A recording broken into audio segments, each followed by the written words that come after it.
जय हिंद। हेलो दोस्तों, आज हम पढ़ेंगे कि भाषा किसे कहते हैं। पहले आप लोग ये जानिए हिंदी ग्रामर में कितने पार्ट होते हैं और क्या क्या पढ़ा जाता है। चलिए वीडियो को स्टार्ट करते हैं। सबसे पहले आपको हिंदी व्याकरण का पढ़ना है। हिंदी व्याकरण, तो हिंदी व्याकरण का संपूर्ण पाठ कितने होते हैं। आप जैसे हिंदी किताब पढ़ते हैं या इंग्लिश का कोई भी किताब पढ़ते हैं, इसमें पाठ होता है। Part 1, lesson 1, lesson 2, lesson 3। ऐसा के हिंदी व्याकरण में भी होता है लेसन 1, लेसन 2, लेसन 3। ऐसा के देखिए, तो इसमें हिंदी व्याकरण में लेसन कितना है 20 मीन्स कितना होता है 20। चलिए जानते हैं पहला पार्ट का नाम क्या है, लाइन से जानेंगे। ठीक है, आज पढ़ेंगे भाषा। भाषा किसे कहते हैं, तो भाषा पहले का क्या है पार्ट का नाम भाषा, दूसरा क्या व्याकरण, तीसरा क्या है वर्ड विचार। क्या है वर्ड विचार। 4 नंबर क्या है शब्द विचार। 5 नंबर क्या है वाक्य विचार। पार्ट 5 क्या है वाक्य विचार। ये क्या संज्ञा, सर्वनाम, क्रिया, काल। काल को इंग्लिश में बोलते हैं लोग, क्या बोलते हैं टेंस। क्या टेंस। आगे देखिए क्या है 10 और विशेषण। क्या है विशेषण, अव्यय, लिंग। क्या लिंग और उपसर्ग। 13 नंबर क्या है उपसर्ग, संधि, संधि विच्छेद के लिए। पार्ट कितने 15। 16 में क्या है कारक, 17 प्रत्यय, 18 मुहावरा और 19 में क्या है समास और 20 में वचन। इतना ही आपको हिंदी व्याकरण पढ़ना है। ठीक है, हिंदी व्याकरण में केवल आपको इतना ही पाठ पढ़ना है। आज हम जानेंगे भाषा किसे कहते हैं। आज ये पढ़ेंगे। देखिए भाषा किसे कहते हैं और कितने प्रकार के होते हैं और कौन कौन होते हैं, भाषा के पूरा बारे में जानेंगे। वीडियो में शुरू से अंत तक बने रहेगा। ठीक है, जानते हैं भाषा किसे कहते हैं। पार्ट 1 क्या है भाषा। भाषा किसे कहते हैं, भाषा क्या है आज बारे में जानेंगे। भाषा कितने प्रकार के होते हैं, भाषा किसे कहते हैं। चलिए वीडियो को स्टार्ट करते हैं। देखिए भाषा, भाषा की इंग्लिश क्या होता है लैंग्वेज। भाषा की इंग्लिश क्या होगा लैंग्वेज। भाषा की इंग्लिश क्या होता है लैंग्वेज की परिभाषा जानेंगे। हिंदी में भाषा की हम लोग परिभाषा जानेंगे किससे कहते हैं। देखिए भाषा वह साधन है जिसके द्वारा, क्या भाषा वह साधन है। साधन इसका होता है, साधन मतलब क्या हुआ, जैसे मैं क्या कर रहा हूँ यहाँ से बोर्ड पर लिख रहा हूँ, किस लिए मार्कर से। मार्कर क्या मेरा साधन लिखने के लिए बोर्ड पर, इसको बोलते हैं साधन। ठीक है, भाषा वह साधन है जिसके द्वारा मनुष्य बोलकर, क्या मुँह से बोलकर, सुनकर और लिखकर, क्या लिखकर वह पढ़कर, क्या मुँह से बोलकर और लिखकर और सुनकर और पढ़कर अपने मन के भावों या विचारों का आदान प्रदान करता उसे भाषा कहते हैं। मतलब अपने मन के भावों को दूसरे के सामने अगर आदान प्रदान करना उसे हम भाषा बोलते हैं। किसी दूसरे व्यक्ति के सामने करता है उसे क्या बोलते हैं भाषा बोलते हैं। देखिए अब क्या समझिए, भाषा वह साधन है जिसके द्वारा मनुष्य कान से सुनकर, मुंह से बोलकर और पढ़कर एक दूसरे के सामने विचारों को प्रकट करे उसे भाषा कहते हैं। चलिए यानी भाषा कहाँ से है, भाषा कहाँ से है, भाषा शब्द कहाँ से है, भाषा शब्द संस्कृत की। भाषा शब्द कहाँ से है, भाषा शब्द संस्कृत की भाष धातु, क्या भाष धातु, क्या भाष धातु से बना है जिसका अर्थ है बोलना। क्या है भाषा शब्द संस्कृत की भाष धातु से बना है जिसका अर्थ होता है बोलना। अब दूसरे शब्दों में जानते हैं भाषा की परिभाषा क्या हो सकता है। और देखिए दूसरे शब्दों में जिसके द्वारा, क्या जिसके द्वारा हम अपने मन अपने भाव, देखिए जिसके द्वारा हम अपने भावों, क्या भावों को लिखकर अथवा मौखिक रूप से दूसरों को समझा सके उसे हम भाषा कहते हैं।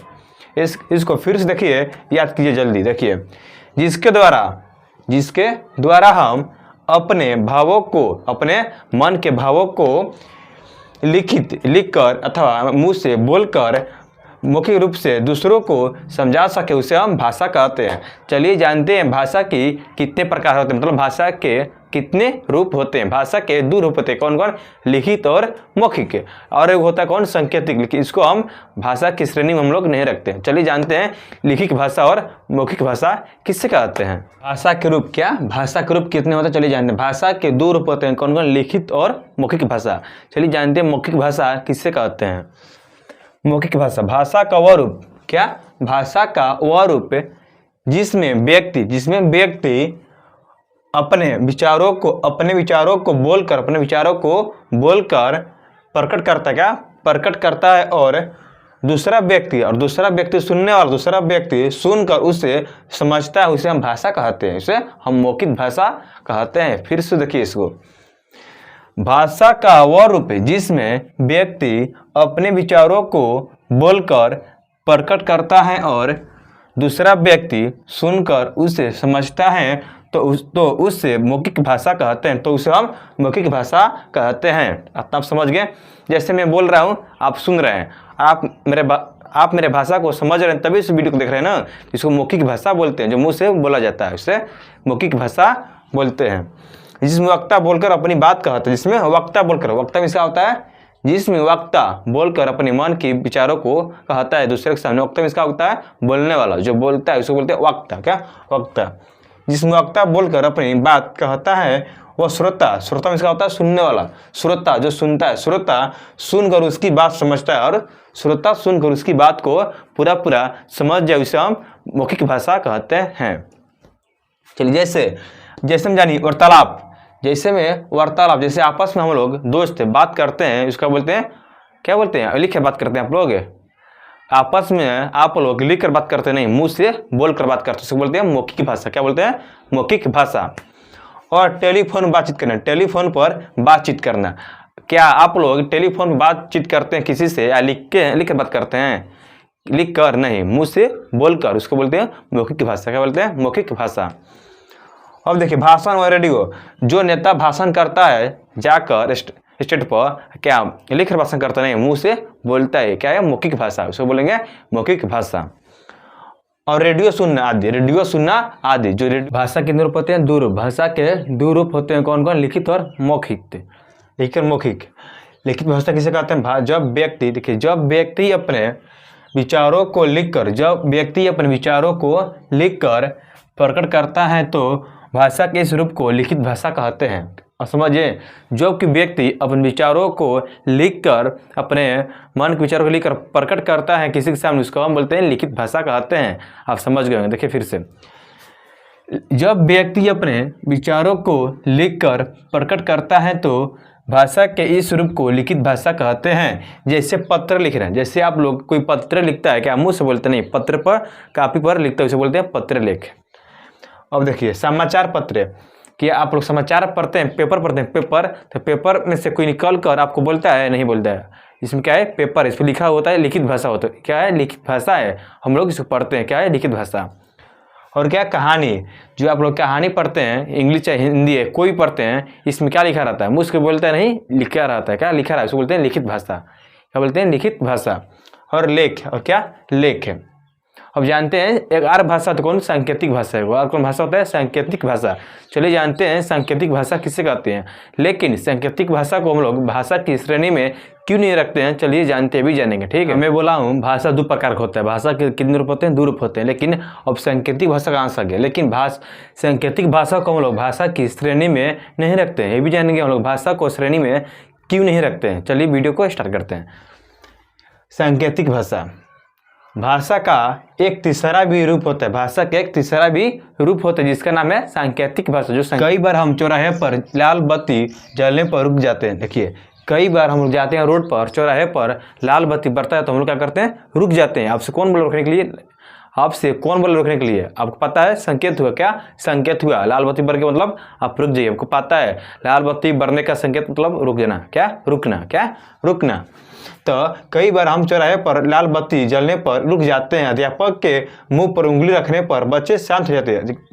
जैसे क्लास में या स्कूल में टीचर के मुंह पर हाथ रखने पर क्या बच्चे केवल सब बच्चे शांत हो जाते हैं, क्योंकि क्या इशारा है। क्या इशारा है? शांत रहने का क्या इशारा है। ठीक है, हाथ के संकेत से हम किसी परिचित को आने या जाने का संकेत कर सकते हैं। जैसे इसको बोलेंगे तो जान जाएगा, इसको हमको बुला रहा है, इसे करने पर बोल रहा है जाने के लिए। समझ गया? ठीक है, संकेत करा सकते हैं। यह सांकेतिक भाषा का रूप है। चलिए फिर से इसको जानते हैं, सांकेतिक भाषा किसे कहते हैं।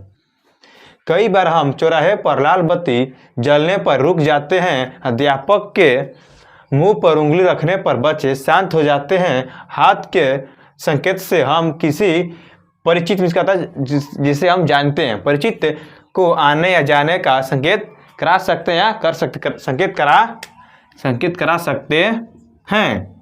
यह सांकेतिक भाषा का रूप है। ये सांकेतिक भाषा का रूप है, लेकिन इसको हम लोग भाषा की श्रेणी में क्यों नहीं रखते हैं, चलिए जानते हैं। इसे भाषा के रूपों में हम नहीं गिनते, क्योंकि यह जरूरी नहीं है। हम लोग भाषा के रूप में इसको हम लोग नहीं गिनते हैं। चलिए जानते हैं क्यों नहीं गिनते हैं।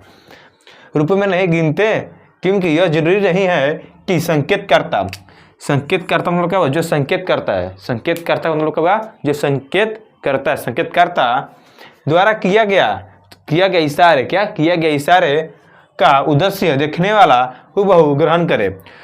जो इशारा करता है और देखने वाला उसको समझ जाए हुबहू कभी कभी नहीं समझ पाता। ठीक है, जैसे मैं किसी को इशारा किया ऐसे बोला, इसको नहीं समझ पाया मुझसे क्या बोला, इसलिए इसको हम भाषा की श्रेणी में नहीं रखते हैं, सांकेतिक भाषा को। फिर से देखिए, यह सांकेतिक भाषा का रूप है, इसे भाषा के रूप में नहीं गिनती, क्योंकि यह जरूरी नहीं है कि संकेतकर्ता, जो संकेत करने वाला व्यक्ति है, संकेतकर्ता द्वारा किया गया इशारे का उद्देश्य दूसरे व्यक्ति समझ सके। दूसरा व्यक्ति कभी कभी नहीं समझ पाता है। ठीक है, इसीलिए हम लोग इसको सांकेतिक भाषा के श्रेणी में नहीं रखते हैं।